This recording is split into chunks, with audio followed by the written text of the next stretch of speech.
Saudara yang dikasihi Tuhan, pada hari ini kita akan melihat kebenaran firman Tuhan, yaitu sebuah kenyataan hidup bahwa di dalam perjalanan hidup kita, pergumulan hidup kita, saudara, inilah yang menjadi peperangan kita tiap-tiap hari. Inilah yang menjadi sebuah area, sebuah medan pertempuran kita yang sesungguhnya, yaitu bagaimana kita sebagai manusia, kita sebagai murid Kristus khususnya, kita mempunyai pergumulan antara keinginan daging dan keinginan roh. Ini yang paling banyak berbicara buat kita, dan yang paling banyak juga mempengaruhi setiap emosi, perasaan, dan keputusan-keputusan dalam hidup kita. Nah, saudara yang dikasihi Tuhan, apabila kita memperhatikan firman Tuhan, maka Tuhan mengingatkan kita bahwa sebagai orang percaya, memang inilah yang menjadi tantangan hidup kita. Inilah yang menjadi arena di mana kita belajar mengikut Kristus dan memikul salibnya. Karena itu saudara, judul firman Tuhan pada hari ini adalah pergumulan antara keinginan daging dan keinginan roh. Nah, kita akan buka bersama-sama, karena memang penjelasan ini banyak sekali dijelaskan. Salah satunya adalah oleh Rasul Paulus, bagaimana beliau membuat surat kepada jemaat di Galatia. Dan kita akan lihat Galatia pasal yang kelima, ayat yang ke-16 dan seterusnya. Dan kita akan membaca kebenaran firman Tuhan. Nanti istri saya akan membacakan Galatia pasal yang kelima, ayat 16 sampai yang ke-24. Galatia 5 ayat 16. Maksudku ialah hiduplah oleh roh, maka kamu tidak akan menuruti keinginan daging. Sebab keinginan daging berlawanan dengan keinginan roh, dan keinginan roh berlawanan dengan keinginan daging. Karena keduanya bertentangan, sehingga kamu setiap kali tidak melakukan apa yang kamu kehendaki. Akan tetapi jikalau kamu memberi dirimu dipimpin oleh roh, maka kamu tidak hidup di bawah hukum Taurat.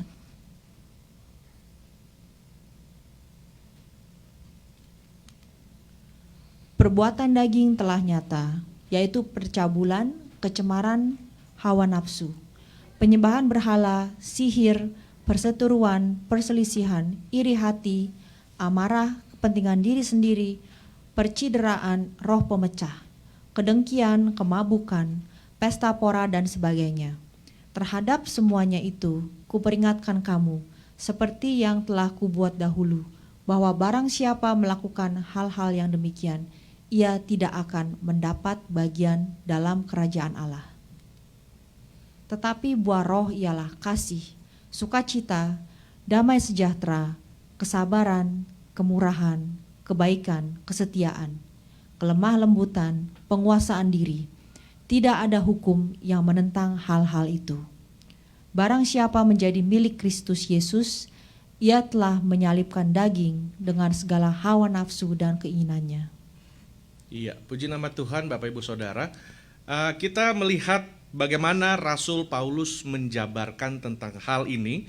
Namun sebelum kita masuk lebih dalam, saya mau mengajak saudara untuk mengerti sebuah prinsip kebenaran firman Tuhan, bahwa ada banyak kepercayaan yang ada dalam dunia ini, banyak agama-agama yang lain yang juga mengajarkan mengenai kebaikan. Namun apa yang Yesus Kristus terapkan dan ajar buat kita sebagai orang percaya, saudara, kebaikan yang kita perbuat adalah sebuah hasil dan sebuah dampak karena kita diselamatkan, karena kita sudah diselamatkan. Kalau memang kepercayaan yang lain, agama yang lain, mereka melihat bahwa kebaikan merupakan sebuah alat atau jalan untuk menggapai keselamatan, menggapai sesuatu yang sifatnya rewarding. Tetapi dari ajaran Tuhan Yesus kita melihat bahwa kebaikan yang ada dalam hidup kita adalah sebuah hasil produksi, hasil akibat karena kita tinggal di dalam Kristus. Dan untuk itulah kita melihat bahwa kalau kita berbuat baik bukan supaya kita akan diselamatkan, namun karena kita sudah diselamatkan, kita menjadi orang yang berbuat baik karena kita sudah diselamatkan, saudara. Dan untuk itulah kita masuk dalam pengertian Rasul Paulus yang menuliskan tentang hal ini. Dan kita melihat bersama-sama, saudara, bahwa di dalam hidup ini, kalau orang mau membuat dirinya terkenal atau membuat sesuatu eye catching, mudah diperhatikan atau menarik perhatian, salah satu caranya adalah membuat paradoks, membuat sesuatu yang kontradiksi, yang saling berlawanan, sesuatu yang tidak sebagaimana mestinya. Karena itu, saudara, ada banyak khususnya di Asia dan mungkin juga di Amerika, bahwa ada banyak orang-orang yang bisa menjadi artis atau selebriti dari Instagram dan sosial media karena mereka mengerjakan sesuatu juga yang orang lain tidak lazim dilakukan. Misalnya ada orang yang nggak pernah maju ke depan, dia kalau maju ke depan dia menyamping seperti kepiting berjalan. Nah, hal-hal seperti itu, saudara. Jadi hal-hal yang lain daripada sebagaimana lazimnya. Dan untuk sebuah kebenaran yang Paulus berusaha sampaikan untuk orang percaya, Paulus menaruh tentang pengertian tentang buah roh atau kebaikan. Paulus menaruhnya di dalam sebuah perbandingan atau perbedaan yang sangat jelas dibandingkan dengan perbuatan roh, buah roh dan perbuatan daging. Nah, dari situ kita melihat, saudara yang dikasihi Tuhan, bagaimana Rasul Paulus mengingatkan kita bahwa hiduplah oleh roh, maka kamu tidak akan menuruti keinginan daging. Dan statement ini saya ingin saudara melihat dan menjadi jujur dengan diri sendiri bahwa hidup oleh roh merupakan sebuah proses. Sebuah proses, bukan sesuatu yang mustahil, tetapi sesuatu yang dapat dikerjakan. Karena itu dikatakan hiduplah oleh roh, maka kamu tidak akan menuruti keinginan daging.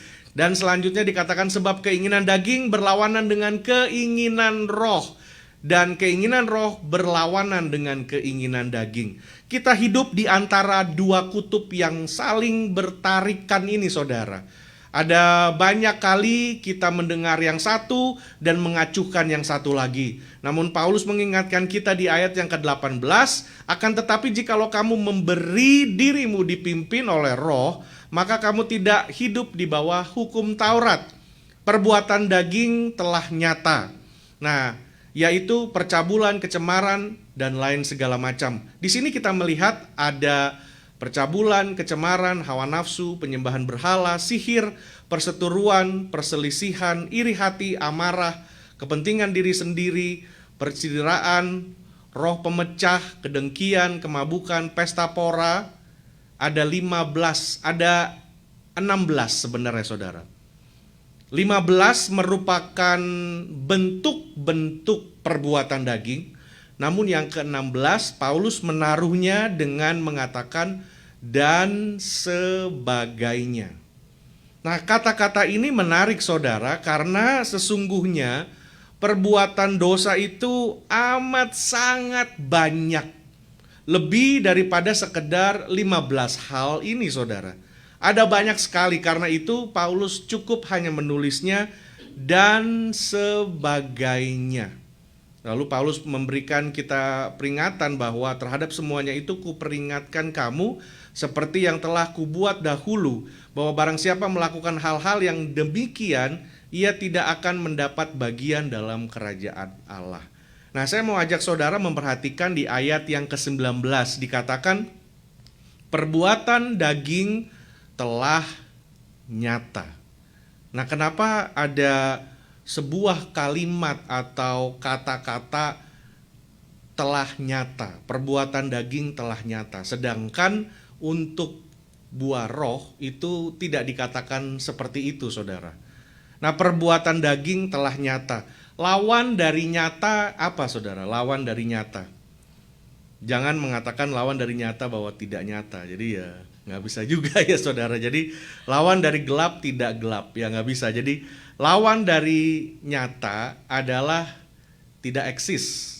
Jadi lawan kata yang dipakai di dalam bahasa aslinya sebenarnya tidak begitu tepat dalam bahasa Indonesia, tidak nyata. Dalam bahasa aslinya dikatakan bahwa perbuatan daging telah nyata, tapi perbuatan daging itu diketahui secara umum, diketahui secara publik, dilihat banyak orang. Perbuatan daging dilihat banyak orang. Nah, saya ajak saudara melihat bahwa sifat dosa itu pada akhirnya akan memberikan efek atau dampak bagi orang banyak. Jadi perbuatan daging itu diketahui oleh orang banyak. Orang yang baik, saudara, orang yang baik menurut ukuran manusia yang pertama adalah orang yang baik adalah orang yang takut melakukan dosa. Takut, ini orang yang baik menurut manusia ya saudara. Dan orang yang baik kedua adalah orang yang cepat bertobat. Seperti Daud. Waktu Nabi Nathan datang, dia cepat bertobat. Karena itu, walaupun dengan segala dosa dan kesalahan yang pernah dia perbuat, Tuhan tetap menyebutnya sebagai orang yang dekat dengan hatinya Tuhan. Karena itu, orang baik pertama, orang yang takut mengerjakan dosa. Orang baik kedua, orang yang cepat menyesal. Orang baik ketiga, orang yang takut ketahuan dosanya ketahuan. Nah, ini orang yang bukan orang yang baik yang seperti Tuhan mau ya saudara. Tapi ada orang yang baik yang gak mau melakukan dosa karena takut ketahuan. Padahal ya memang itu semua Rasul Paulus sudah ingatkan kepada kita bahwa sifat dari perbuatan dosa ini saudara pada akhirnya akan diketahui orang. Bahkan ada orang yang tidak baik yang udah tidak malu-malu lagi mengerjakan dosa. Karena itu dikatakan perbuatan daging itu sudah diketahui dan sudah menjadi, istilahnya sudah menjadi rahasia umum. Orang lain mengerti dan tahu mengenai semua perbuatan-perbuatan dosa. Nah, di sini saya mau ajak saudara melihat ada sebuah pengertian saudara, bahwa jika kita hidup sebelum kita menerima Tuhan Yesus sebagai juru selamat, sebelum kita bertobat, sebelum kita menjadi orang percaya, hidup kita terfokus kepada diri kita sendiri. Diri sendiri sebagai pusat, hidup di dalam daging, hidup di dalam keakuan kita, pikiran kita pun demikian. Hasil dari pikiran kita adalah kita tidak suka dengan Tuhan, dan di dalam banyak perkara kita manusia yang gampang dibingungkan. Namun berbeda jika kita sudah menerima Tuhan Yesus, hidup sebagai orang percaya, maka hidup kita seharusnya, saudara bisa garis bawahi kata-kata seharusnya. Seharusnya hidup kita dipimpin atau hidup kita ada di dalam roh. Kalau hidup kita ada di dalam roh, maka bukan hanya hidup kita dikuasai oleh roh, tapi juga pikiran kita akan dikuasai oleh roh. Karena itu yang akan dihasilkan di dalam pikiran kita adalah damai, sejahtera, dan juga akan dihasilkan kita bukan hanya merasakan damai yang daripada Tuhan, tapi kita juga bisa menjadi pembawa kedamaian dan hidup damai dengan banyak orang. Walaupun berdiri di atas kebenaran selalu akan ada konsekuensi. Saya selalu menaruh pernyataan tersebut saudara. Dan dari situ kita lihat orang ini pasti akan mengasihi Tuhan, karena hidup yang dipimpin atau hidup di bawah pimpinan Roh Kudus. Nah, kita akan melihat saudara, pikiran yang ada kalau kita hidup dikendalikan Tuhan, dikendalikan oleh Roh Kudus, maka kita akan menjadi individu yang penuh dengan syukur. Kita penuh dengan kekaguman. Apa saja membuat kita cepat sekali kagum dengan Tuhan. Dan orang yang malu atau takut untuk berbuat dosa. Kita juga menjadi orang yang cepat sekali berterima kasih. Orang yang yakin akan pertolongan Tuhan. Dan kita lihat itu perbedaannya ya saudara. Orang yang tidak kenal Tuhan, tidak dipimpin oleh Roh, maka dia akan menjadi orang yang gampang sekali jealous, iri dengan orang lain, punya hati yang ada kebencian, curiga, dan lain segala macam saudara. Dari sini kita akan melihat lagi saudara, ini saya akan memberikan satu garis besar saudara. Di dalam hidup kita, manusia mempunyai 3 pencobaan terbesar ini saudara. Satu adalah pencobaan atau godaan kedagingan kita. Yang kedua adalah pencobaan dari apa yang dilihat oleh mata.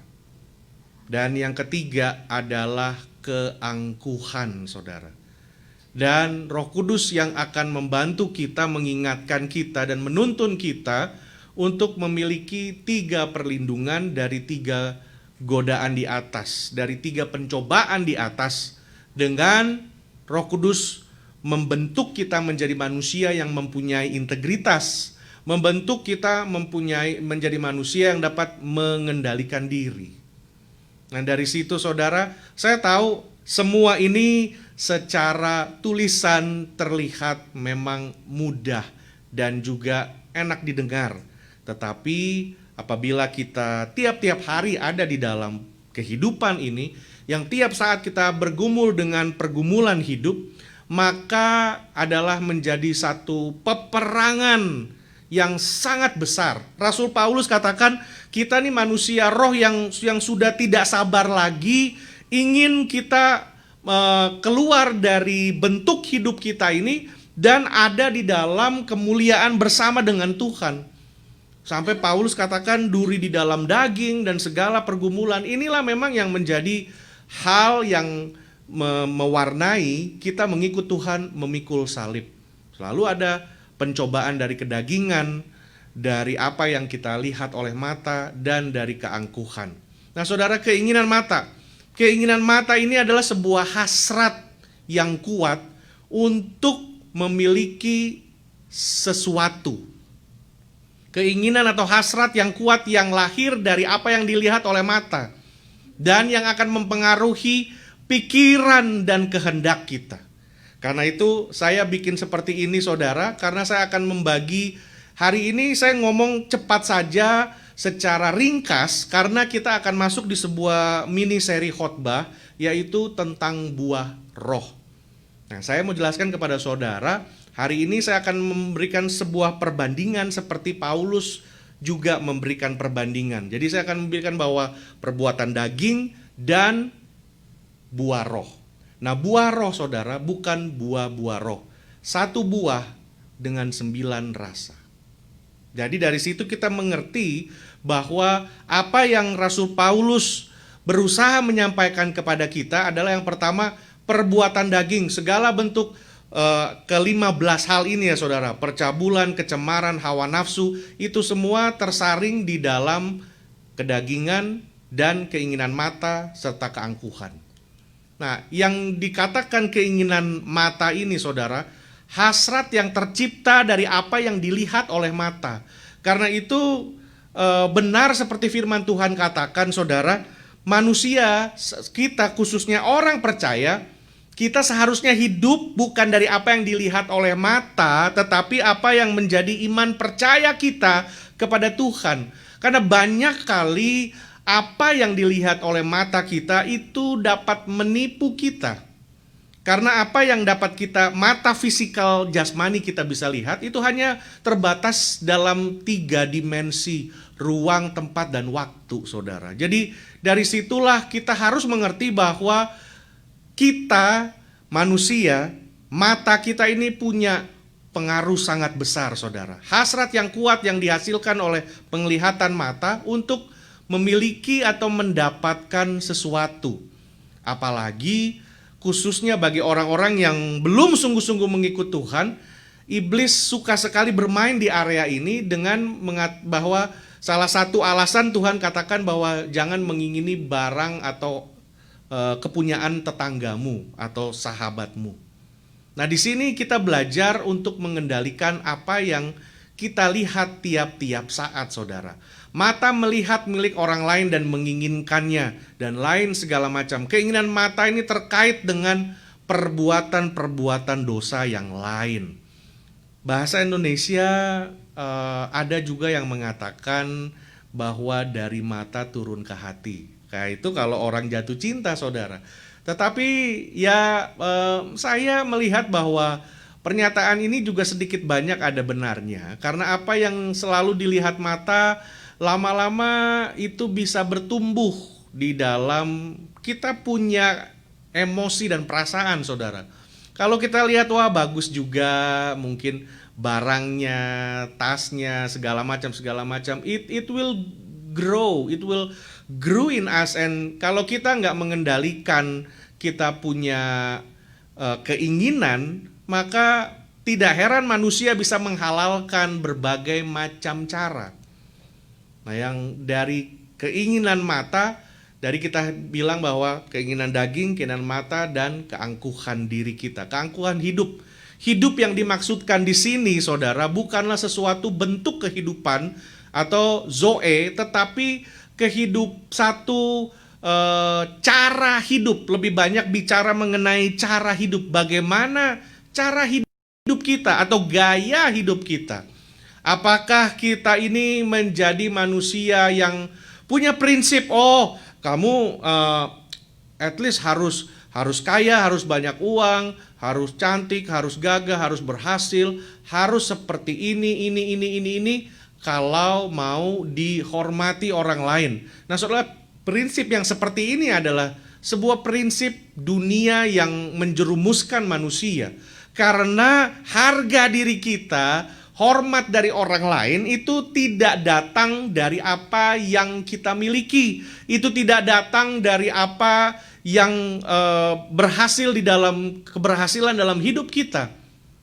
Saya tiba-tiba teringat ada seorang Aristoteles pernah berkata seperti ini, saudara.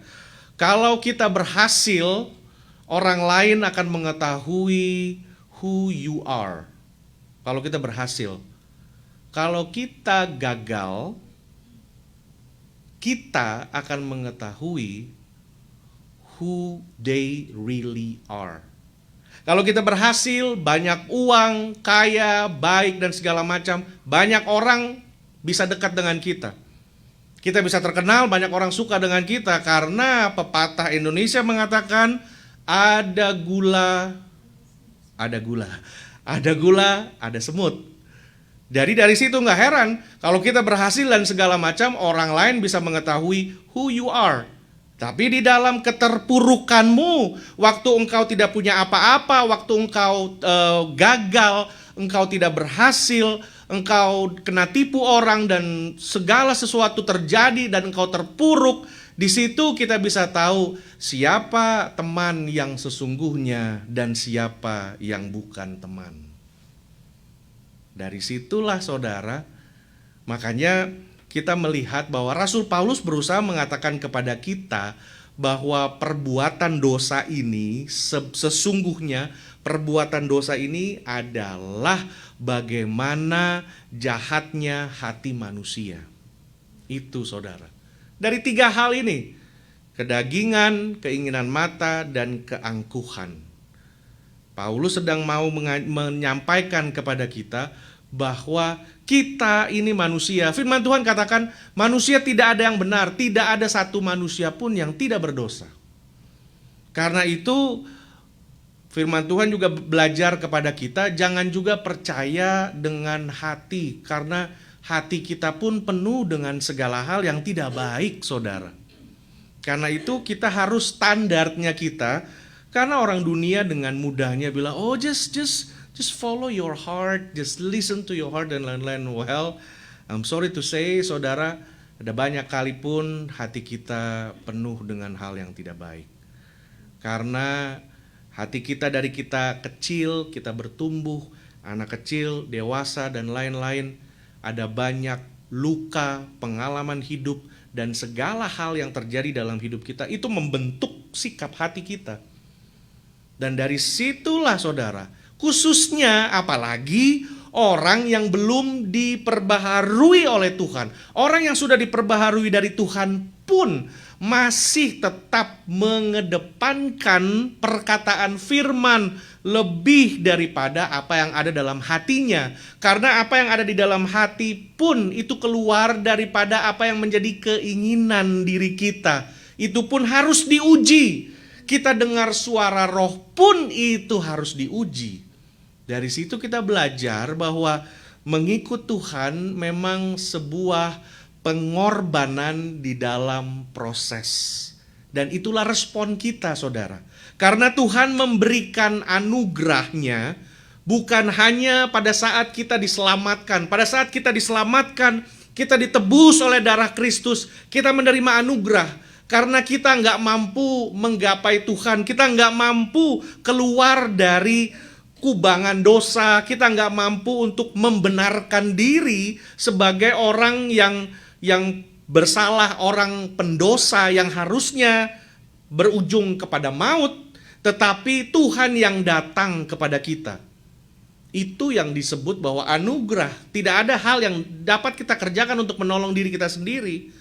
Itu namanya dari situlah sampai nanti kita bertemu dan berada di dalam kekekalan bersama Tuhan Yesus. Sepanjang ini, saudara, proses pemurnian, proses pendewasaan dan semua pengudusan sampai proses kita dimuliakan dengan Tuhan Yesus.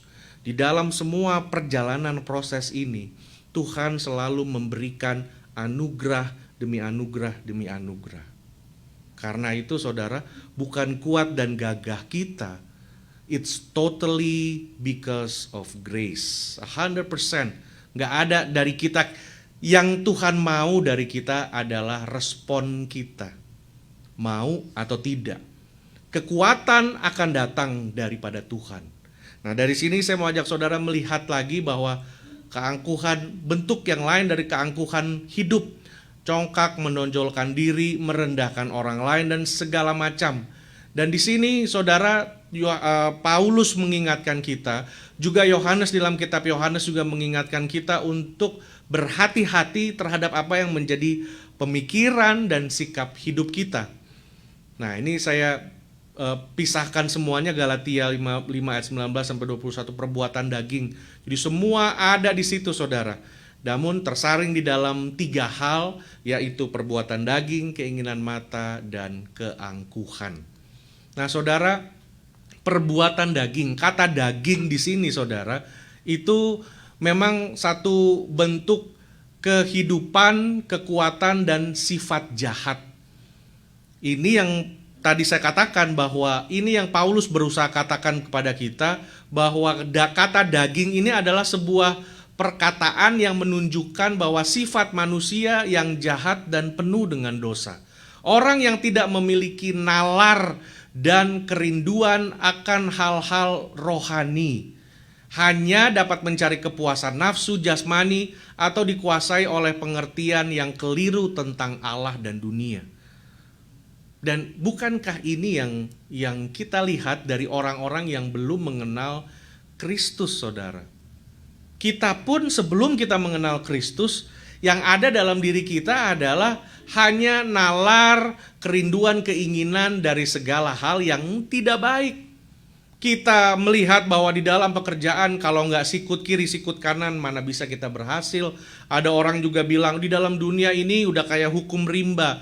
Siapa yang paling kuat, siapa yang nggak bisa makan sesamanya, dia nggak akan bisa berhasil dan sukses dan segala macam. Bukankah prinsip hidup atau statement-statement yang seperti ini keluar dari sebuah sikap hati yang jahat, saudara? Dan dari situlah Paulus mengatakan perbuatan daging. Dan hubungan yang merupakan ini yang dikatakan kita sudah jadi satu dengan apa yang iblis taruh dalam dunia ini, kegelapan. Jadi sulit kita dipisahkan hanya karena anugerah Tuhan Yesus dengan darahnya, saudara, sanggup untuk menarik kita keluar. Karena itu dulu kita pendosa, sekarang kita sudah ditebus. Apakah kita masih bisa berbuat dosa? Saya mau kasih jawaban buat saudara, kita masih bisa berbuat dosa saudara, tapi berbeda. Dulu sebelum kita diselamatkan, kita nggak punya pilihan lain, kita selalu berdosa, selalu berdosa. Namun sekarang, karena kita bukan hanya tidak punya pilihan, kita tidak tahu bahwa ada hal yang namanya kebaikan yang datang daripada Tuhan. Dan yang ketiga, kita nggak bisa melihat terang karena kita ada di dalam kegelapan. Apa yang kita kerjakan adalah, saudara, kalau lagi mati lampu semua, kita mau mengambil barang di dekat kita pun kita nggak akan bisa karena serba gelap, tidak kelihatan. Tapi begitu kasih Kristus datang dengan anugerahnya, kita dipindahkan dari kegelapan kepada terang. Dan di dalam terang kita sadar bahwa kita ini di dalam terang lah saudara bisa lihat segala sesuatu dengan jelas. Dan di situ kita lihat, saya nih ternyata ada yang kotor di sini, di sini. Semua saudara kita sadar dan kita akhirnya punya kemampuan untuk berkata tidak buat kepada dosa. Namun ingat saudara, Tuhan sudah mengampuni kita.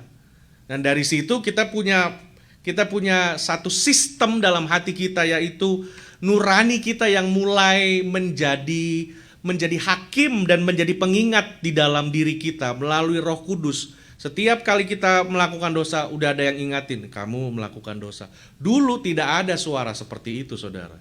Karena itulah kita hidup sebagai orang percaya ada di sebuah medan pertempuran yang sangat-sangat besar saudara. Bagaimana kita bergumul untuk melepaskan kedagingan kita ini saudara, tabiat-tabiat yang tidak pantas dan hidup di bawah kuasa Roh Kudus. Nah, di sini juga dikatakan keinginan daging adalah keinginan akan kenikmatan makanan, minuman, seks, dan hal yang lain. Saudara, bukan berarti kita tidak boleh menikmati. Bukan berarti kita mau ke nirwana karena itu kita bikin hidup kita sedemikian tertutup dari dunia, tidak lagi terlibat dengan teknologi dan segala macam, kita makan hanya sayur pahit dan lain-lain. Enggak saudara, Tuhan mau kita menikmati semua kekayaan, berkat, dan segala yang sudah Tuhan ciptakan. Tuhan mau kita menikmati. Dan minggu yang lalu saya katakan kepada Bapak Ibu Saudara, manusia diciptakan setelah Tuhan menciptakan jagat raya alam ini. Karena manusia yang terpenting, manusia lebih penting daripada materi. Tuhan menciptakan materi untuk manusia, Tuhan menciptakan manusia untuk Tuhan. Jadi bukan kita diciptakan untuk materi, bukan kita untuk segala macam terbalik, jadi semua kita ujung-ujungnya untuk materi. Sampai kita hari Minggu ke gereja, kita berusaha menarik Tuhan tolong biar kerjaan saya ini berhasil semua. Ujungnya buat apa? Supaya buat kita bisa memiliki materi. Dan ini semua satu urutan penciptaan yang sudah terbalik. Karena itu penciptaan urutan daripada Tuhan adalah Tuhan menciptakan alam dan jagat raya, materi, dan Tuhan tempatkan manusia untuk menjadi penikmat dari ciptaan Tuhan. Penikmat, pengelola yang akan bertanggung jawab kepada Tuhan, karena semua dikasih buat manusia, manusia diciptakan untuk Tuhan. Jadi manusia akan menggunakan alam dan materi ini untuk memuliakan Tuhan. Nah, dari situ kita mengerti saudara, bukan berarti kita tidak boleh menikmati. Kita harus tahu batas yang sesuai dengan kehendak Tuhan. Saudara, hari-hari ini bukan hari-hari ini ya, mungkin juga udah beberapa tahun ini, khususnya sejak sosial media itu sudah membooming begitu rupa, dan WhatsApp ada di mana-mana. Ada banyak kiriman-kiriman berita WhatsApp dari teman dan lain-lain berkata, ini bagus nih untuk melawan COVID, untuk orang sekarang lebih peka, lebih aware untuk bisa hidup lebih sehat, lebih bersih dan lain-lain. Ini nih nggak boleh banyak minum kopi, atau bilang kopi bagus buat ini. Saudara, kembali kepada apa yang dikatakan firman Tuhan. Kalau semua pada batasnya, pada ukuran yang semestinya, semua akan jauh lebih baik. Orang yang kurang tidur pun ya nggak baik. Orang yang terlalu banyak tidur pun ya nggak baik juga saudara. Jadi dari sini kita lihat kita harus tahu batas, harus waspada, dan jangan sampai hati kita tertambat, saudara. Hati kita dimiliki oleh hal-hal tersebut atau kenikmatan-kenikmatan tersebut. Harus kita menginsyafi dan sadar perbedaan antara menikmati sebagai tujuan atau mempergunakan sebagai sarana. Itu dia, saudara.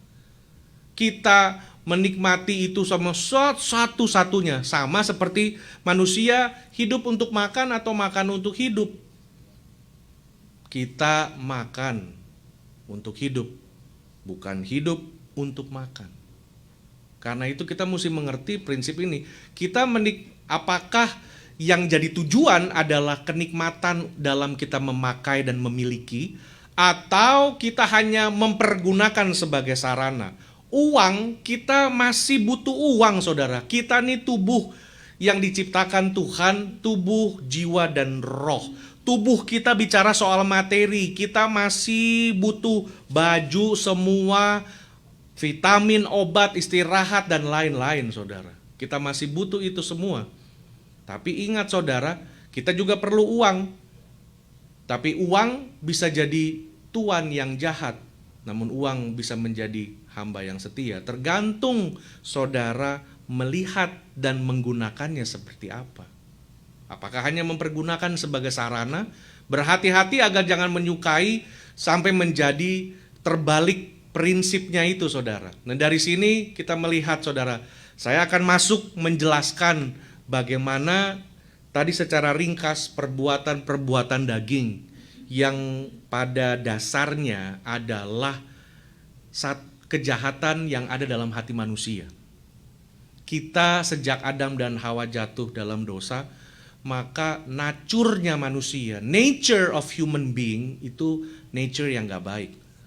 Saudara perhatikan, dari kita kecil, saudara udah jadi orang, maksudnya yang sudah jadi orang tua, punya cucu-cucu semua, kita mengerti dan kita sadar, anak-anak kita harus kita ajar kebaikan.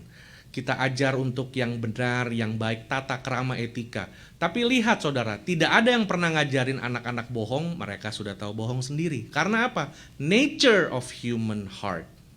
Itu yang dimaksud oleh Paulus. Itu sudah built in. Sudah ada. Pemberontakan dan lain-lain ada. Nah, dari situ Paulus berusaha mengatakan kepada kita bahwa jangan hidup di bawah kuasa yang seperti itu, tetapi hidup di bawah kuasa Roh Kudus.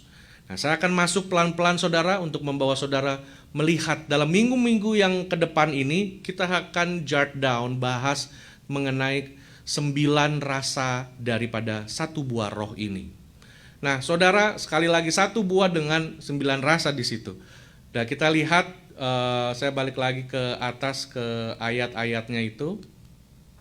Tetapi buah roh adalah apa, saudara? Kasih, sukacita, damai sejahtera, kesabaran, kemurahan, kebaikan, kesetiaan, kelemah lembutan, penguasaan diri. Tidak ada hukum yang menentang hal itu.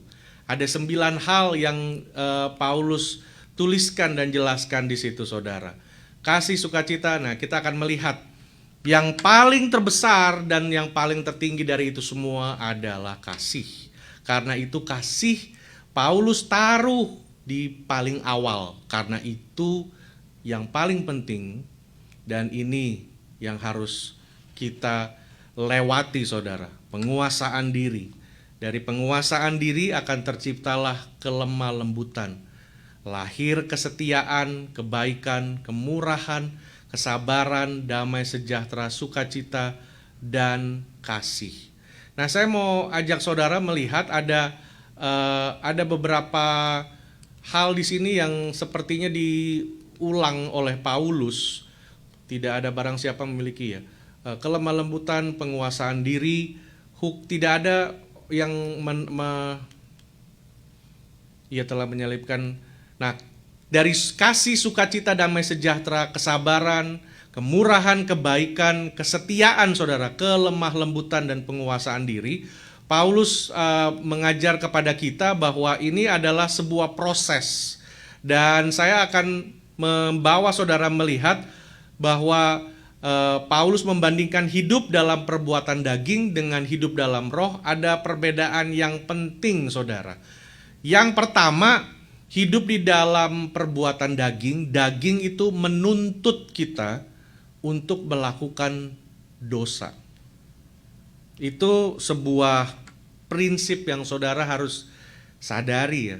Selalu kita seperti ditarik dan dituntut untuk melakukan dosa, perbuatan. Dan yang kedua adalah, ya kita lihat, daging atau dosa itu selalu menuntut kita.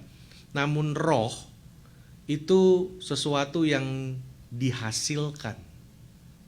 Makanya namanya buah, saudara. Buah itu kan sesuatu yang dihasilkan. Lalu kita lihat perbuatan-perbuatan adalah perbuatan dosa, dikatakan di situ perbuatan-perbuatan daging. Katanya jamak ya saudara, perbuatan-perbuatan daging. Sifat alami dosa adalah mengakibatkan perpecahan, perselisihan, ada banyak hal. Dosa satu akan menghasilkan banyak sekali dosa. Dosa kebohongan akan menghasilkan bohong yang kedua dan terus lagi. Sama seperti itu. Namun kehidupan yang dijalani di dalam roh akan selalu menghasilkan persatuan. Jika kita sama-sama saudara menyembah Tuhan Yesus, kita mempunyai tujuan yang sama, kerinduan yang sama, maka roh yang sama yang daripada Tuhan akan membuat kita bisa bersatu. Bersatu di sini bukan berarti keseragaman, saudara, tetapi kita bersatu untuk mencapai tujuan bersama-sama. Tuhan memberikan keragaman karakter bagi masing-masing kita, karena masing-masing kita punya tugas dan play role yang berbeda-beda. Namun akan menjadi satu untuk melakukan apa yang menjadi kehendak Tuhan.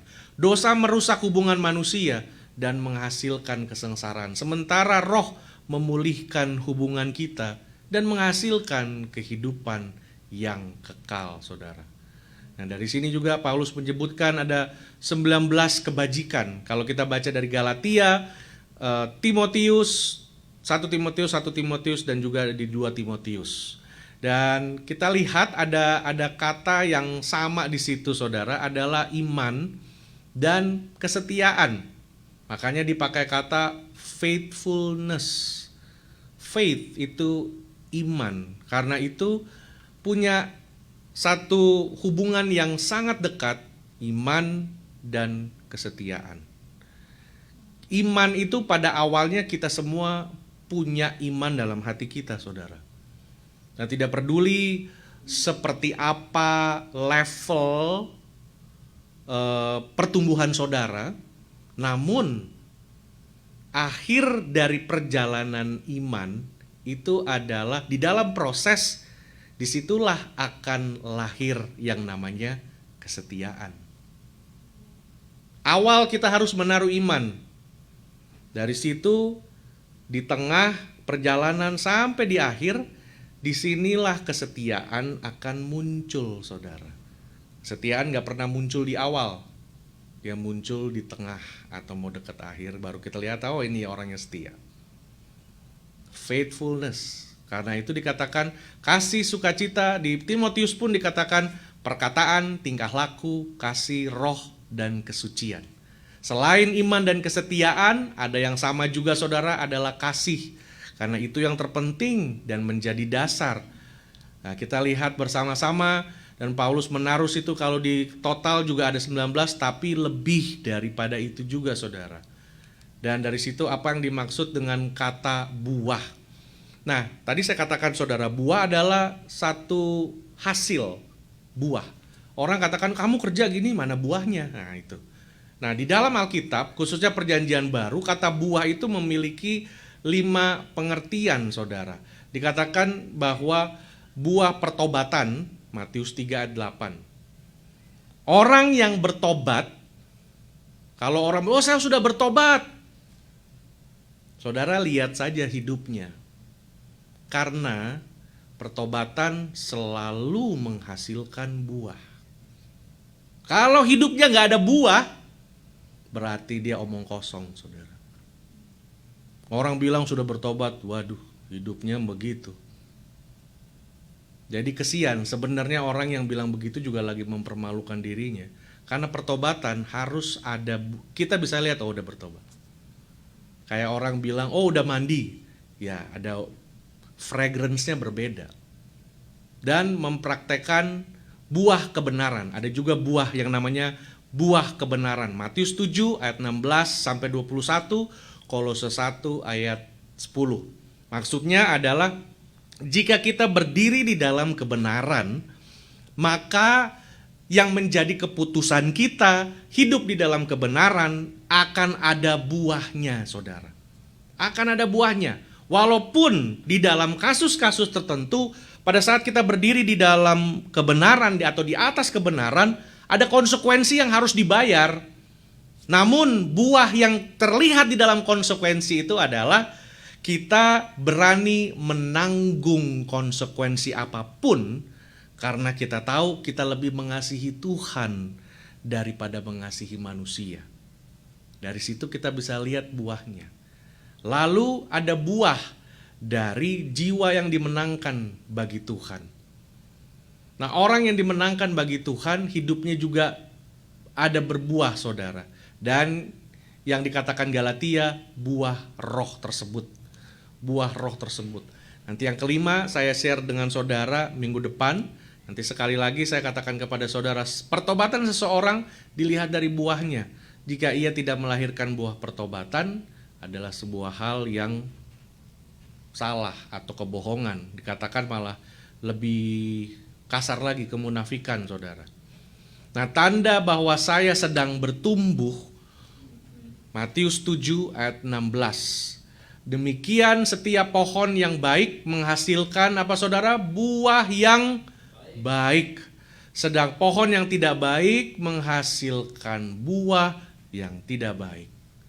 Tadi saya katakan orang yang bertobat kelihatan buahnya. Kalau bertobat ada buahnya, yaitu buah kebaikan. Tapi sesungguhnya firman Tuhan Matius 7 ayat 16 mengatakan bahwa kalau yang belum bertobat ada buahnya, berarti buahnya itu buah yang tidak baik. Nah, kita melihat di situ karena dia menempel pada pohon yang tidak baik. Nah, saudara, sekali lagi dari sini saya mau mengajak saudara untuk saya mau benar-benar memberikan satu kebenaran prinsip yang sifatnya sederhana. Yang sifatnya sederhana.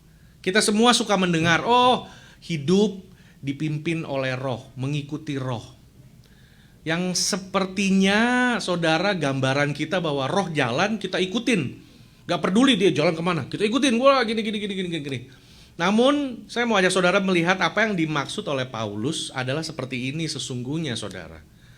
Kita kalau hidup di bawah pimpinan Roh Kudus itu punya arti secara aplikasi sederhana tiap-tiap hari. Paling simpel, hidup di bawah pimpinan Roh adalah kita memberi diri kepada Tuhan. Memberi diri kepada Tuhan. Karena begini, saudara, satu buah punya 9 rasa. Buah ini, saudara, buah itu dia bisa matang itu karena buahnya atau karena pohonnya, saudara. Nah, orang kalau beli buah kan kadang-kadang juga, wah, ada ai-ai beli semangka gitu. Bang, ini semangkanya merah nggak? Lah tak iya, cek ini semangka merah-merah dalamnya, ya kan? Jadi bilang, semangka merah, dia. Oke, saya beli. Naik motor nih si ai-ainya. Motor tahu-tahu ada becak lewat atau bajai, ngerem, ainya juga jatuh, semangka juga jatuh. Waktu semangka jatuh, ini ibu lihat, lah itu kok putih. Dia balik lagi sama pedagang. Pak, sampean yang bener dong. Ini kok, yang jual kebetulan orang Madura ya, saudara. Jadi ngomongnya begitu. Jadi ini kok katanya merah kok putih. Lah, sampean juga yang bener, Bu. Waktu ibu jatuh kan muka ibu juga pucat putih. Tadi semangka merah, waktu semangka jatuh dia pucat jadi putih, Bu. Seperti itu. Jadi kita melihat saudara bahwa di saat-saat seperti ini juga orang, wah ada orang mau beli jeruk, mau bilang gini, loh ini manis ya? Lah manis, Bu. Kalau nggak percaya, benar ya? Oke, dia bawa pulang, ngambil 2 kilo. 2 kilo dia bawa gini, wah dia kecut semua. 2 kilo kecut, dia balik lagi. Sampean ini nggak dagang, nggak kok yang pembeli juga jadi orang Madura ya nggak. Beli datang, Mas ini yang kok jeruknya kok katanya manis kok pahit. Aduh, Bu, sampean baru beli 2 kilo aja jeruk pahit begitu ngeluh. Saya ini 2 truk saya beli semua pahit, saya nggak ngeluh, Bu, katanya. Itu kecut begitu sama seperti sampean punya kelek ya kecut begitu, Bu. Bagaimana mau ini? Nah, saudara, kita beli sesuatu juga kan mesti orang ada yang pinter, saudara. Beli duren, dia tahu dia goyang gitu. Wah, dia ketok. Wah, ini manis nih. Pinter loh. Wih, manis ya kan? Semangka diketok, dicium juga baunya. Wah, saya juga nggak ngerti tuh semangka dicium baunya apa ya, saudara ya. Apa gitu ya? Orang kan cari buah ya, wah buah gitu. Dilihat, wah dapat, ada orang-orang yang pintar bisa dapat buah bagus-bagus, manis dan segala macam ya saudara. Nah kalau kita bicara tentang buah, buah itu saudara, sampai dia bisa orang yang kalau kita beli ya, yang misalnya nggak manis, kecut dan segala macam, dan pedagang-pedagang punya berbagai macam cara untuk bisa ya begitulah, menipu dan segala macam, kelihatannya segar dan lain-lain dan manis dan semua. Padahal intinya ini buahnya belum matang gitu kan, belum matang udah mau dijual. Nah, buah ini saudara, itu sampai dia matang, itu kira-kira yang bekerja paling banyak buahnya atau pohonnya, saudara? Nah, pohonnya. Di sini saudara mengerti jadinya prinsip Paulus ya. Paulus lagi katakan, yang paling banyak kerja pohonnya, saudara. Karena pohonnya itu dengan segala akar yang panjang, dia berusaha cari air kan. Dia kasih ke buah itu. Dia kasih ke situ, dia provide semua dari pohon. Tapi yang buah itu lakukan hanya apa, saudara? Menempel. Ini the bottom line. At the end of the day, this is it. Ini dia. Ada orang banyak pikir, waduh terlalu rumit gitu ya saudara. Wah kayak susah ya Pak ya hidup dalam roh, lawan kedagingan. Ya memang saudara. Kalau kita pikir ya, dengan kekuatan kita mau lawan kedagingan, orang marah, diem, tampar pipi kiri, waduh jadi orang Kristen kayaknya kok sengsara ya, hidupnya gak bisa nikmatin apa-apa gitu. Banyak orang dunia, orang yang gak ngerti bilangnya, you know kalau jadi orang Kristen tuh gak fun, gak bisa ini, hidup mesti menderita, walah, gak bisa kaya, segala macam. Wah itu sebenarnya mereka gak ngerti saudara. Mereka belum mendapatkan intinya. Karena sebenarnya yang kerja, dikatakan oleh firman Tuhan, Bapakku sampai hari ini masih bekerja. Dikatakan, Tuhan Yesus bilang, Bapakku sampai hari ini masih bekerja. Orang punya gambaran banyak tuh. Tuhan hanya ada di singgasana, main pecutan. Kalau kita salah, ceprot. Nah lu, kalau nggak begitu, dia diem aja. Kan itu.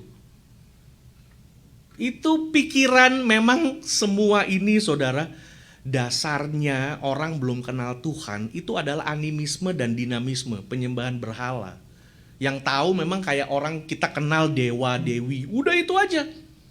Jadi sebegitu kita kenal Tuhan, kita juga kalau nggak dipimpin, nggak diajar, kita tahu Tuhan juga kayak dewa dewa aja. Yang cuma sana, nanti yang kerja paling keras kita. Nanti bilang, katanya mati buat kita begini. Loh sekarang yang kerja keras ya kita sendiri nih, berjuang mengalahkan kedagingan dan lain-lain. Padahal kuncinya nih ini aja saudara, kuncinya nih ini aja, memberi diri menempel pada batang pohon itu. Makanya firman Tuhan katakan, tinggallah di dalamku dan aku di dalammu. Itu kuncinya. Buah tuh gak kerja apa-apa tuh saudara. Kerja dia cuma satu, nempel. Itu jadi rangkuman dari satu khotbah saya hari ini, saudara. Hidup di bawah roh, cuma kuncinya Tuhan bilang, kamu mau nggak? Tuhan Yesus datang ke dalam dunia, dia ketemu ke-12 muridnya ini ya. Setiap dia ketemu Petrus, Matius semua, dia bilang, ikut aku. Itu aja. Ikut aja saudara, nempel aja. Kita nggak ngerti nih mau dibawa kemana, mau ada apa. Nempel, taat, setia. Nggak ngerti kita mau terjadi apa. Ini COVID nggak habis-habis dan lain-lain. COVID gini-gini, orang koid juga mati makin banyak dan segala, nggak ngerti apa-apa. Tapi firman Tuhan katakan, tinggallah di dalam aku, nempel. Ya wes, nempel terus aja tuh saudara. Dari situ dikatakan kan, yang ngisep air, yang cari zat-zat bergizi, segala macam fotosintesa dan segala macam yang kita pernah pelajari waktu kita SD, SMP, SMA. Nah, kita mengetahui itu, pohon itu yang kerja paling banyak buat kita. Kita tugas hanya menempel. Saya tahu saudara, menempel pun dibutuhkan kemauan dari kita. Pasti jatuh bangun, yes. Tapi Tuhan lihat kemauan. Karena orang dunia bisa bilang, asal ada kemauan pasti ada jalan. Orang dunia tuh saudara. Apalagi kita saudara, orang yang percaya kepada Tuhan. Tuhan Yesus katakan, datanglah kepadaku engkau yang berbeban berat dan berletih lesu, aku akan berikan kelegaan. Tinggal di dalam Tuhan saudara. Kita nggak tahu ini semua dengan kejadian yang Tuhan izinkan, segala macam pergumulan, tantangan, segala macam hal yang terjadi dalam hidup kita. Tapi yang Tuhan tawarkan kepada kita, nak, anakku, tinggallah di dalam aku, nempel, memberi diri, berserah, itu dia saudara. Berserah. Nanti tiap kita perjalanan hidup kita, di setiap persimpangan, di setiap tantangan kehidupan, Tuhan yang kasih kekuatan. Tahu-tahu kita bisa sabar, tahu-tahu orang lain bisa teriak begitu, tapi nggak tahu dari mana. Hati kita tuh bisa rasa tenang, nggak tahu dari mana. Tapi itu saudara datang dari Tuhan. Dalam setiap kejadian, biasanya kita bisa, bisa marah, putus asa, tapi kok Tuhan bisa kasih kita bisa stay terus. Ada satu kuasa yang membuat diri kita percaya. Saudara mungkin sedang bergumul hari ini, mungkin mau bayar kontrakan, bayar apartemen, bayar cicilan rumah, bayar sekolah anak-anak dan lain segala macam.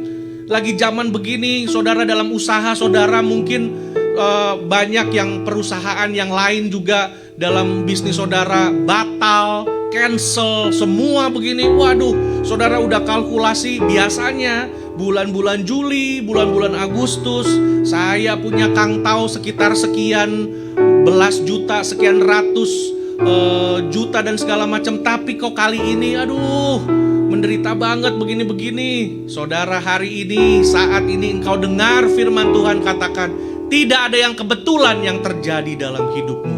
Dan Tuhan katakan, tinggal terus di dalam aku. Punya iman dan percaya Tuhan akan buka jalan. Akan ada caranya Tuhan saudara. Asal kita sabar dalam kita menempel, Tuhan yang berikan kita kekuatan dan kesabaran. Nanti di dalam penantian kita itu saudara, Tuhan yang akan bukakan pintu. Tuhan akan atur begitu rupa sehingga jalan-jalannya akan nyata dalam hidup kita. Saudara, kalau dengan kekuatan kita sendiri gak bakal mampu. Terlalu sulit. Kita punya mata, kita punya banyak keinginan, kita punya banyak kehendak. Tapi biar di dalam hidup kita saudara, saat kita menempel sama Tuhan, kita dilatih Tuhan untuk mulai melihat dan menilai hidup. Saya percaya Tuhan izinkan COVID ini saudara, supaya juga kita kembali menata hidup kita. Untuk melihat, dan banyak orang juga bisa ternyata bisa save money, mungkin jadi jarang keluar. uang juga nggak begitu banyak kepake dan lain-lain. Ada banyak hal yang bisa disyukuri. Walaupun ada kenyataan hidup yang lain, orang-orang yang juga mungkin kehilangan banyak uang karena situasi pandemi yang seperti ini. Tapi at the end of the day, saudara, Tuhan sadar bahwa kita manusia, kita punya corrupted desire. Dan Tuhan sadar itu.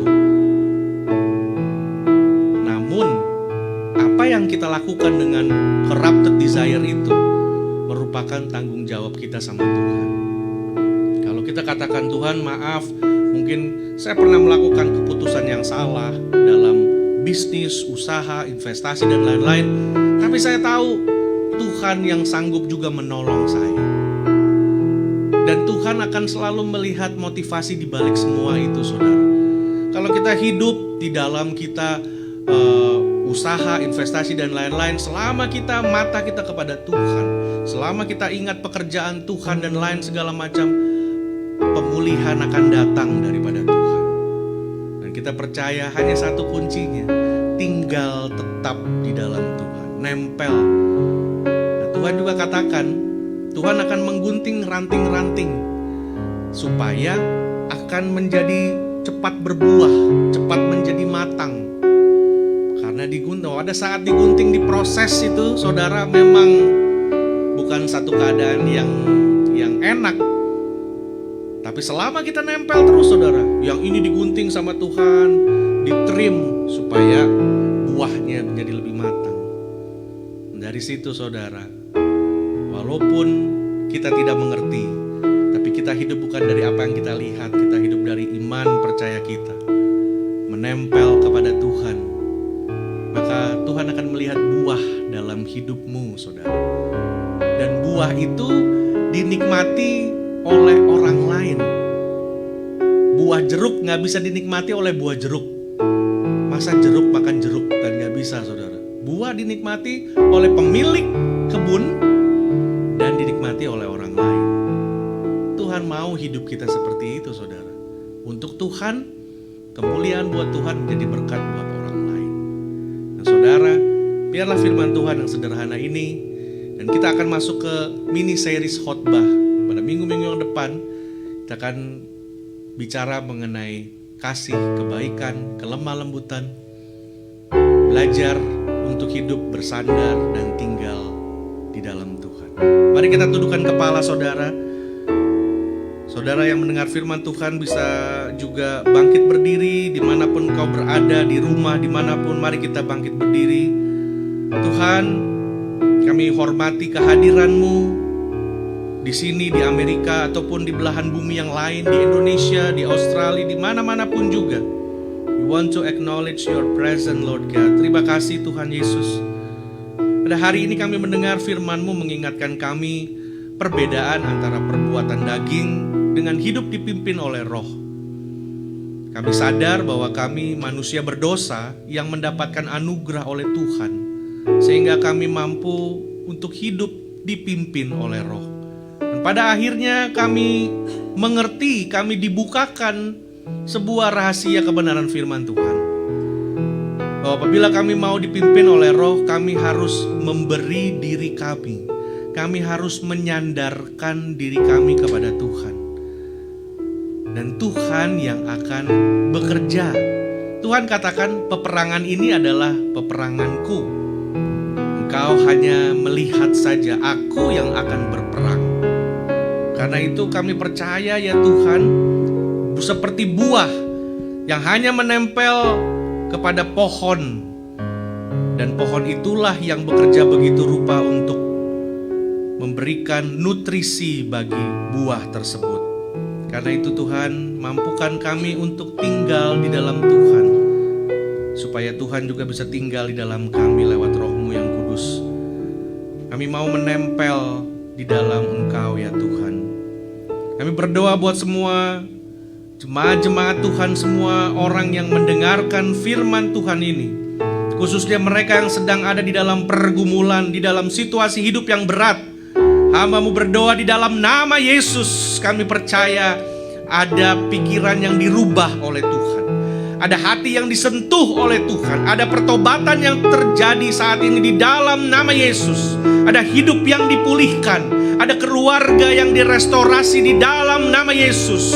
Ada orang-orang yang diberikan mujizat oleh Tuhan, pekerjaan. Ada orang-orang yang disembuhkan di dalam nama Yesus. Orang yang mulai galau, yang mulai khawatir, yang mulai hilang pengharapan, kami berdoa di dalam nama Yesus. Tuhan, berikan kami pengharapan yang baru. Dan Roh Kudus-Mu ya Tuhan, yang akan memampukan kami untuk menempel tinggal di dalam Engkau. Terima kasih Bapa dalam surga. Kami berdoa Tuhan, biarlah pada hari ini firman-Mu boleh tertanam sebagai uncorrupted seed yang tertanam di dalam hati kami di dalam nama Yesus, dan yang akan berbuah berlipat kali ganda. Your word is the uncorrupted seed, Lord Jesus.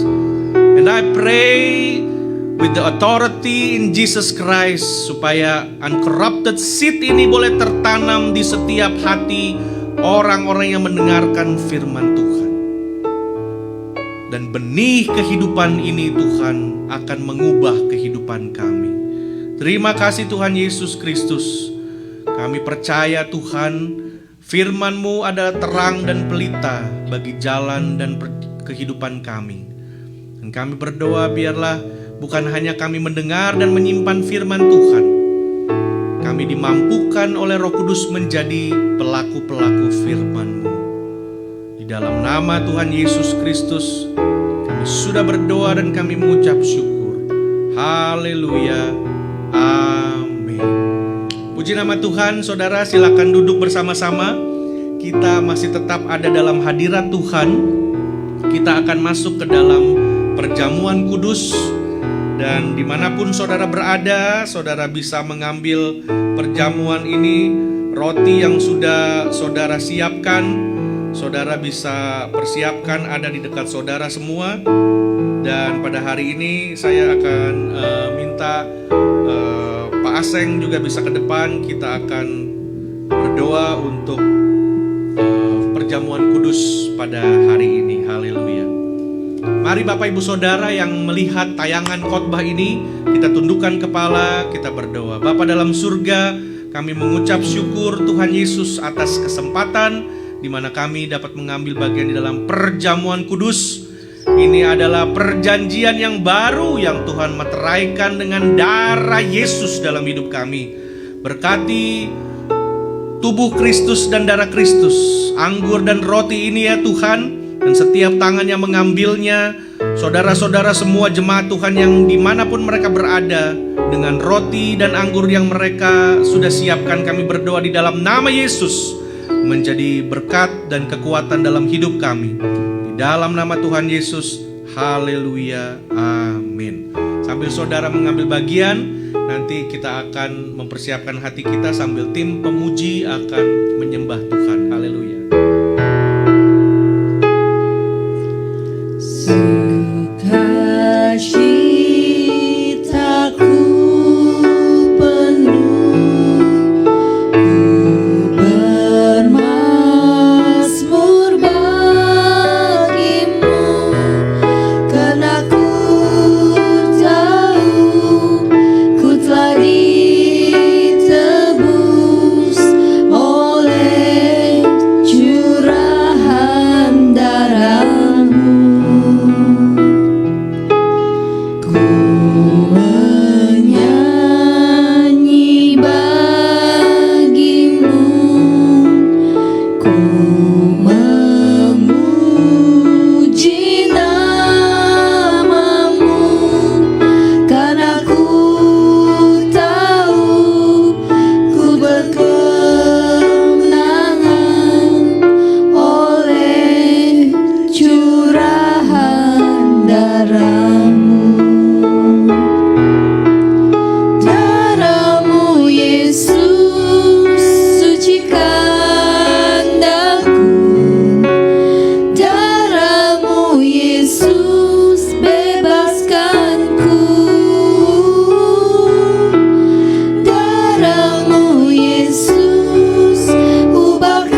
Kami mengucap syukur sore hari ini ya Tuhan, karena Engkau sudah mati buat kami.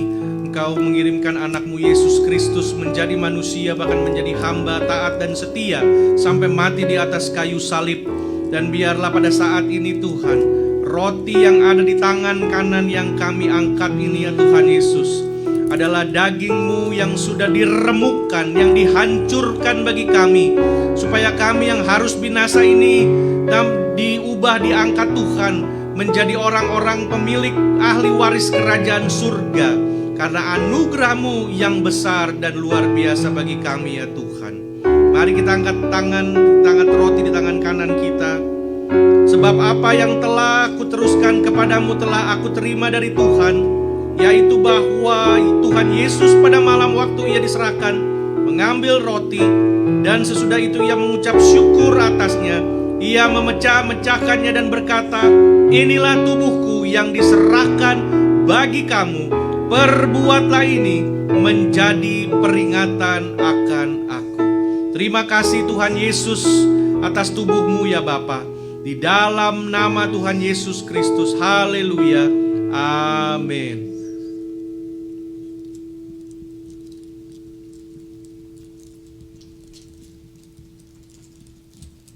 Mari kita angkat cawan di tangan kanan kita. Haleluya. Terima kasih Tuhan atas darah-Mu yang sudah tercurah, atas darah-Mu yang sudah membasahi bumi, bahkan darah dan bilur-Mu yang sudah menyembuhkan kami dari sakit penyakit, yang sudah mematahkan segala kuasa dosa dan kutuk di dalam hidup kami. Dan biarlah pada hari ini darah Yesus ada di dalam hidup kami. Kami mengucap syukur ya Tuhan. Demikian juga ia mengambil cawan sesudah makan, lalu berkata, cawan ini adalah perjanjian baru yang dimeteraikan oleh darahku. Perbuatlah ini setiap kali kamu meminumnya, menjadi peringatan akan aku. Sebab setiap kali kamu makan roti itu dan minum cawan ini, kamu memberitakan kematian Tuhan sampai ia datang. Terima kasih Tuhan Yesus atas darah dan bilur-Mu. Dan biarlah darah Yesus ini akan mengubah kehidupan kami, akan menyucikan hati dan pikiran kami, dikuduskan, dan supaya terang Yesus Kristus itu boleh bersinar dalam hidup kami, dan kami dimampukan Tuhan untuk bersandar senantiasa dengan darah Yesus. Di dalam nama Yesus, haleluya.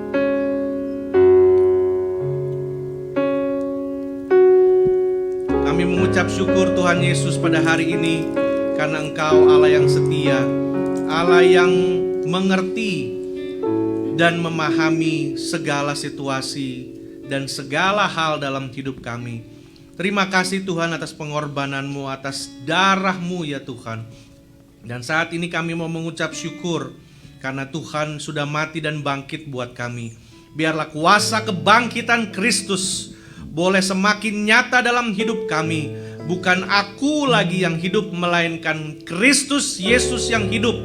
Karena kami mau menyandarkan diri kami, memberi diri kami untuk dipimpin oleh Tuhan, bukan lagi oleh keakuan kami ya Tuhan.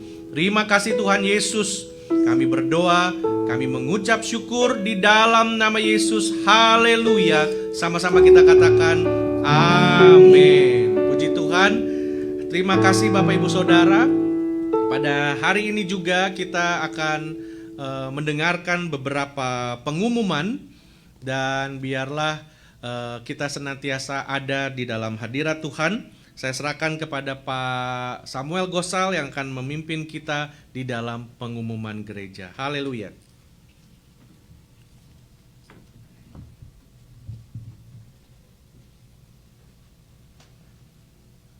Selamat sore saudara-saudara semua. Kita kembali diberkati Tuhan dengan firman Tuhan yang luar biasa. Kalau saya mendengarkan firman pada hari ini tentang buah, saya nggak usah lihat jauh-jauh. Istri saya itu seorang yang suka berkebun, yang pohon bunga dan buahnya di mana-mana. Pohon yang baik akan memberikan buah yang baik, seperti apa yang diberikan kepada kita pada hari ini. Tetapi pohon yang tidak baik nggak akan pernah berbuah yang baik. Dan di dalam Alkitab kita melihat Yesus mengutuk satu pohon ara yang tidak berbuah, yang kalau tidak di kebunnya saya itu sama istri saya udah dibuang, berarti ya pohonnya akan mati. Banyak dari kita pengikut-pengikut Kristus nggak berbuah, dan banyak juga pendeta yang namanya pendeta yang tidak berbuah juga ternyata, yang kelihatannya setiap minggu bisa berkhotbah tetapi ada sedikit masalah, bisa kelihatan kemarahannya, nggak sabar segala macam. Banyak orang Kristen yang menamakan dirinya Kristen tapi nggak berbuah, dan kelakuannya dapat kita lihat.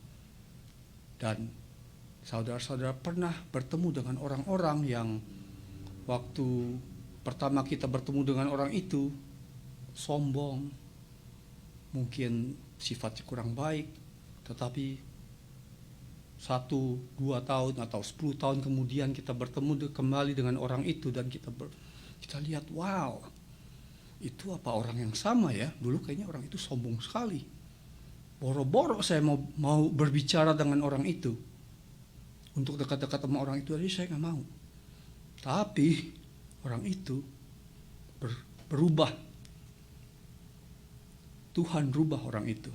Orang itu berbuah seperti apa yang Tuhan firmankan pada hari ini. Mari kita semua bisa menjadi orang-orang yang berbuah, yang berubah, yang dirubah oleh Tuhan.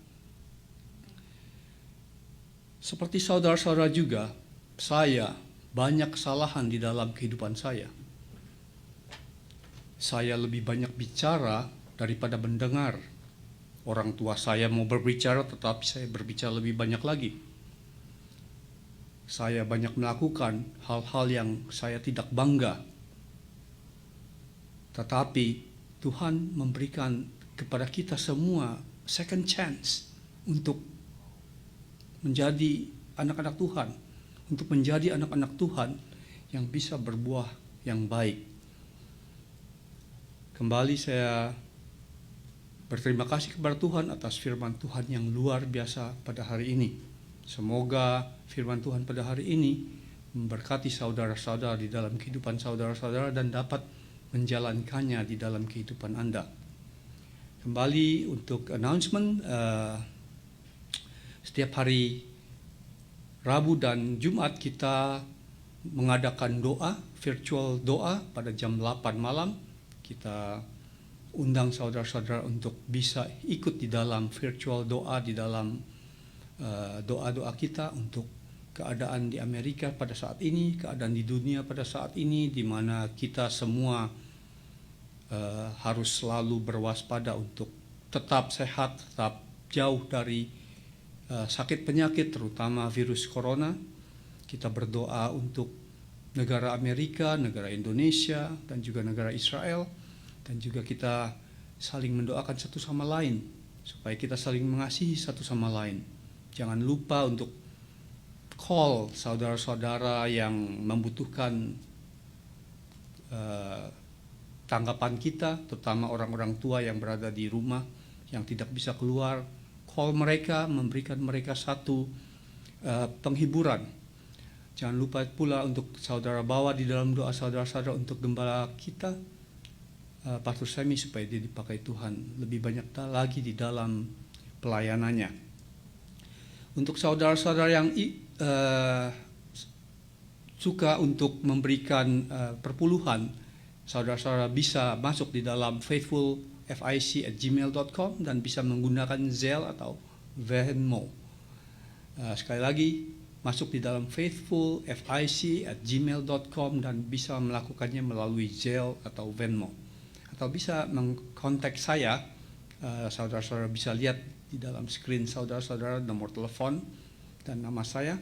Saudara-saudara bisa hubungkan saya untuk memberikan perpuluhan dalam berupa cek atau cash.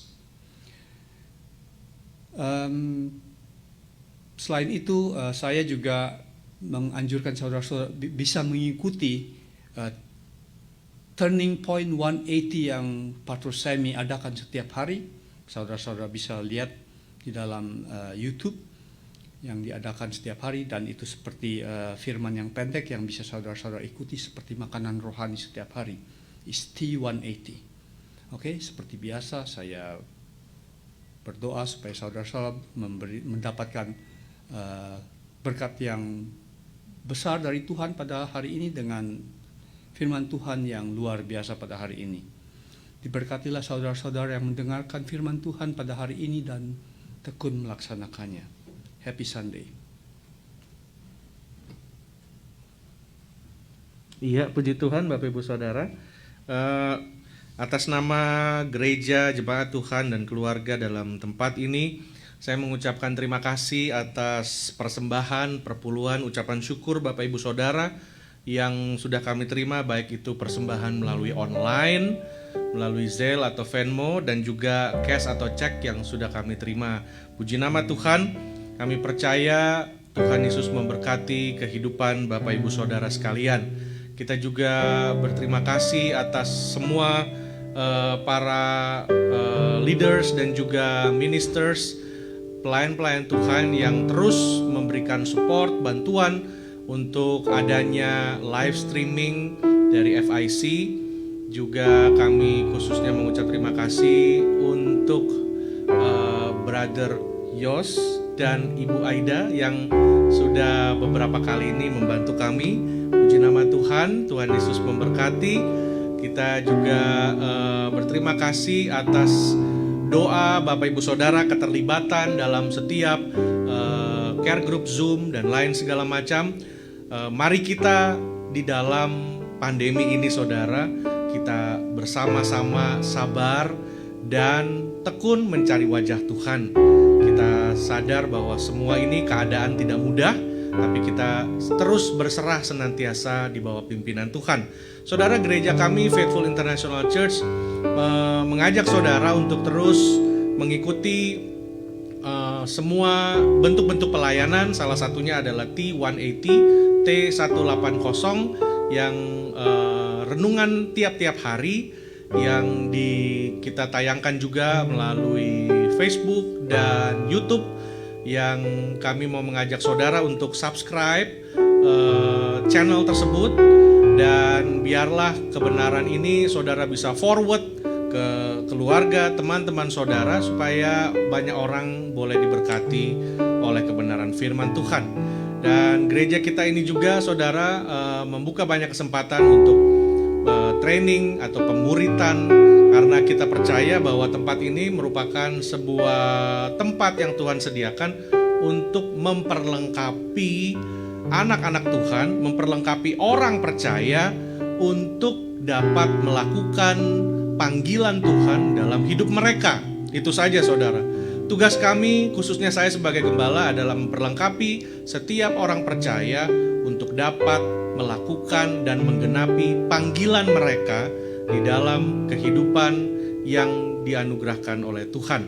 Karena itu dalam gereja ini, kalau saudara lihat banyak sekali bentuk-bentuk pengajaran, dan lihat banyak sekali warna-warna firman Tuhan dan kebenaran yang menjurus kepada perubahan karakter, perubahan pemikiran, mental, dan hidup seseorang menjadi murid Kristus, lebih daripada sekedar apa yang kita bisa performance yang sifatnya hanya sekedar performance saja, tetapi jauh di belakang semua itu adalah satu dasar bahwa alasan gereja ini adalah untuk memperlengkapi dan memuridkan orang-orang percaya supaya hidup mereka diubah, hidup mereka yang tidak tahu tujuan hidup menjadi mengerti tujuan hidup. Mereka juga diberkati dan menemukan kasih dan kebaikan Tuhan dalam hidup mereka. Dan biarlah saudara bawa di dalam doa dan dukung pelayanan kami Faithful International Church, dan biarlah hidup Bapak Ibu Saudara senantiasa diberkati Tuhan. Sebelum kita menutup ibadah pada hari ini ada sedikit berbeda saudara, karena saya akan memanggil beberapa anak sekolah minggu yang berulang tahun pada bulan Juli. Nah, hari ini juga saya akan panggilkan Kalista yang berulang tahun pada bulan Juni, dan juga Max yang tepat pada hari ini berulang tahun. It's gonna be different dari hari-hari minggu sebelumnya.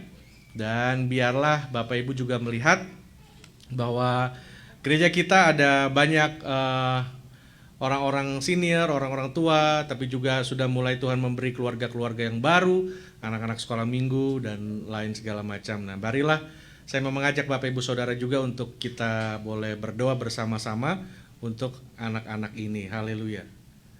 Let's go, Max, Kalista. It's okay. With the parents, it's okay with the parents. Yeah. Kalista here and Max.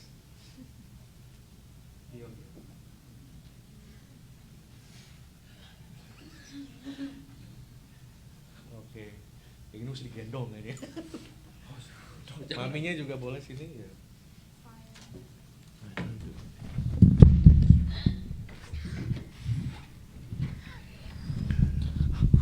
Oke, Bapak Ibu, saya mau mengajak saudara dimanapun saudara melihat bisa angkat tangan bersama-sama dan kita akan berdoa. Father in heaven, we give you thanks. Thank you for this wonderful day. We would like to pray for Kalista that has birthday in July. Lord God, we give you thanks, and I pray that the blessing from God and the Holy Spirit will continue to guide her, to bless her, and to lead her walk. So he will continue to grow, to know you more, and to love you, and to serve you, Lord God. Thank you, Lord, for Kalista. And also today, special, we want to pray for Max. Lord, we pray that he will continue to grow, to become a great man that know your heart, that he will love you, and will succeed in everything that he will do, Lord God. Thank you, Father, for Max. Berikanlah kekuatan, kesehatan, pertumbuhan yang datang daripada Tuhan. Bless the parents and also Jax, Lord God, and Theodore. Thank you, Lord Jesus, for everybody here in the Sunday school, that they will also continue. Bless also Ibu Maria that help us in Sunday school Zoom, and also Nathan and Sean. Thank you, Lord God. And we surrender their life into your hands. In Jesus' wonderful name we pray. Amen. Haleluya. Terima kasih Bapak Ibu Saudara yang sudah sama-sama kita berdoa. Kita mengucap syukur. Dan sekali lagi dalam masa-masa ini, Saudara, kita di tempat ini memang kita yang datang membantu pelayanan dari online service, Sunday service. Namun juga gereja ini terbuka bagi Bapak Ibu Saudara yang mau datang secara in person. Silahkan, gereja terbuka, dan kita di sini pun menjaga dan melakukan physical distancing, menjaga kebersihan, segala sesuatu, dan juga memakai masker. Dan kami percaya saudara, apabila kita lakukan apa yang menjadi bagian kita sebagai manusia, Tuhan yang akan melakukan bagian yang supernatural bagi kita semua. Mari kita lanjutkan hidup kita bersama saudara, dan kita akan melihat kemenangan yang datang daripada Tuhan. Haleluya. Mari kita bangkit berdiri, kita akan berdoa bersama-sama. Haleluya. Kami mengucap syukur Tuhan pada hari ini. Terima kasih atas kesempatan yang indah di mana kami bisa berkumpul dengan keluarga, dengan pasangan kami, dengan orang tua, dengan anak-anak kami. Kami juga bersyukur walaupun kami mendengar pemberitaan firman Tuhan itu kami sendiri. Kami bersyukur untuk kami semua yang ada di tempat ini, di gereja ini. Kami bersyukur buat kami yang sudah datang, buat saudara-saudara juga yang sudah datang, bahkan yang baru pertama kali datang, kami mengucap syukur. Terima kasih Tuhan Yesus, kami percaya berkat Tuhan ada dalam hidup kami. Dan apabila kami mendengar, memperkerjakan firman Tuhan, maka Tuhan akan membuat hidup kami berhasil. Kami mengangkat tangan kami dan menerima berkat daripada Tuhan. Tuhan menyinari engkau dengan wajah-Nya. Damai sejahtera dan anugerah-Nya yang besar akan menyinari dan menyertai perjalanan hidupmu. Diberkatilah engkau di dalam keluargamu, di dalam rumah tangga, suami, istri, anak-anak, orang tua, cucu, besan, mertua, menantu, diberkati Tuhan. Diberkatilah engkau di dalam tempat pekerjaanmu, usaha bisnismu, apapun yang tanganmu kerjakan, selama engkau melakukan firman Tuhan akan dibuat Tuhan menjadi berhasil. Berkatilah usahamu, sekolahmu, dan biarlah berkat Abraham, Ishak, dan Yakub akan membuat engkau naik dan bukan turun, menjadi kepala dan bukan ekor. Dan biarlah pimpinan penyertaannya melalui Roh-Nya yang kudus akan menyertai dan memperlengkapi kita semua dari sore hari ini sampai Tuhan Yesus datang kedua kali Maranatha. Di dalam nama Tuhan Yesus Kristus, haleluya, amin. Puji nama Tuhan, haleluya saudara. Selamat hari Minggu, Tuhan Yesus memberkati, haleluya.